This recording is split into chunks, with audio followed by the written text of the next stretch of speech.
ঠিক আছে, একটা ছোট্ট সূত্র। কবিতাটা শুধু পরীক্ষা পাশের জন্য পড়বো না, পাশের জন্য পড়বো শুধু কল্পনা, শুধু পাশের জন্য পড়বো না, আমাদের জীবন তৈরির জন্য কবিতাটা পড়বো। কবিতা যাতে আমাদের জীবন তৈরি করে দেয়। এই জন্য কি আমি বলেছিলাম আগের ক্লাসে আমি কি কি করতে পারি আর কি কি করতে পারি না। যেমন অনেক ছেলে লিখেছিল আমি ফুটবল খেলতে পারি, আমি গাছে চড়তে পারি, আমি হাসতে পারি, হাসাতে পারি, রাইট। অনেকে বলেছিল কি আমি সত্য কথা বলতে পারি।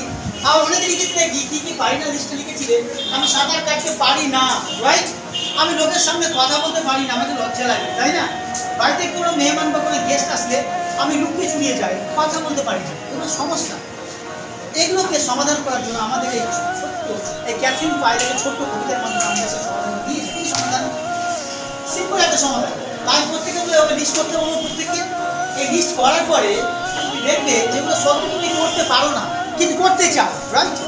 যেগুলো তুমি করতে পারো না করতে চাও, তোমরা কি জানতে চাও এমন কি একটা সূত্র আছে? জানতে চাও না চাও না? জানতে চাও? তাহলে কি এমন সূত্র আছে যে সূত্র তোমার যদি অ্যাপ্লাই করো, সেই সূত্রটা কাজে লাগাও, দেখবে এমন কোনো কঠিন কাজ মানুষ, এমন কোনো কাজ না মানুষ পারবে না, তাই না। মানুষ যদি সত্যি সত্যি চায়, সত্যতা ইচ্ছা সত্যি চায়, তাহলে এমন কোনো কাজ নেই যেগুলো করতে পারবে। কিন্তু ইচ্ছা সত্যি এমন কোনো মানে অসম্ভব জিনিস নেই যে মানুষ করতে পারে। প্রত্যেকে জিনিস পারে, কিন্তু মানুষের কি দরকার? দুটো জিনিস দরকার। নাম্বার ওয়ান, কোনটা থেকে আমরা দেখতে পাচ্ছি কি যে ছোট্ট একটা ঘুড়ি কোথাও উঠতে ভয় পাচ্ছিল, তো বড় ঘুড়িটাকে বলছে যে না না তুমি যদি চেষ্টা করো, তুমি যদি সাহসী হও, একটু সাহস দেখাও, তাহলে তুমি কিন্তু যে কোনো কাজ করতে পারো, তুমি উঠতেও পারো। আমি যেমন উঠতে পারছি তুমিও উঠতে পারো। আমি এখানে সূত্রটা দিয়ে পেলাম, আমরা লিস্ট করবো, লিস্ট করার পরে যেগুলো পারি সেগুলো পারি, যেগুলো পারি না, আমি সাঁতার কাটতে পারি না, আমি লোকের সামনে কথা বলতে পারি না, আমি সত্য কথা বলতে পারি না, রাইট, আমি ভালো সুন্দর করে লিখতে পারি না, তোমাকে দুটো কাজ করতে হবে। নাম্বার ওয়ান,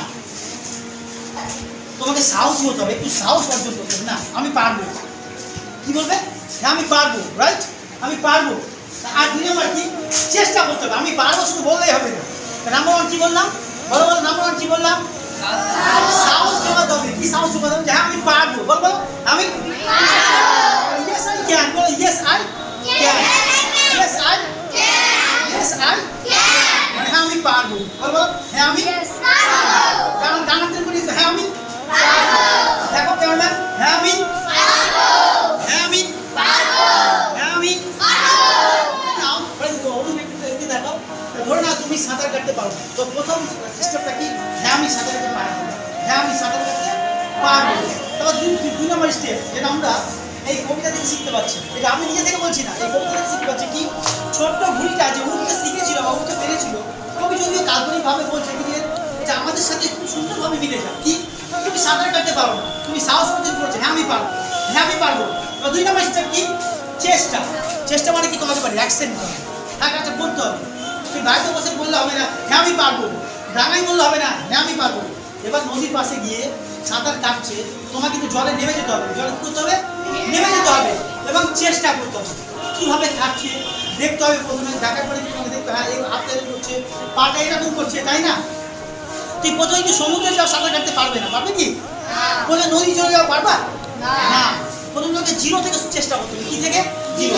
তার মানে কি যদি আশেপাশে পুকুর নেই, যদি ভালো পুকুর পাও, সবচেয়ে ভালো ছোট্ট একটা পুকুর যেটা তুমি ডুববে না, সেখানে তুমি চেষ্টাটা শুরু করো। কি বলো? সেখানে তুমি চেষ্টাটা শুরু করো, যদি চেষ্টা করো তার সাথে কাটতে পারবে।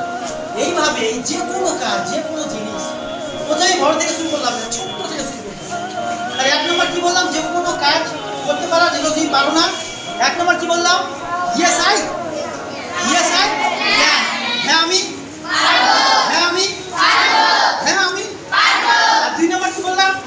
চেষ্টা করতে হবে, অর্থাৎ অ্যাকশন নিতে হবে, অর্থাৎ কাজটা শুরু করে দিতে হবে।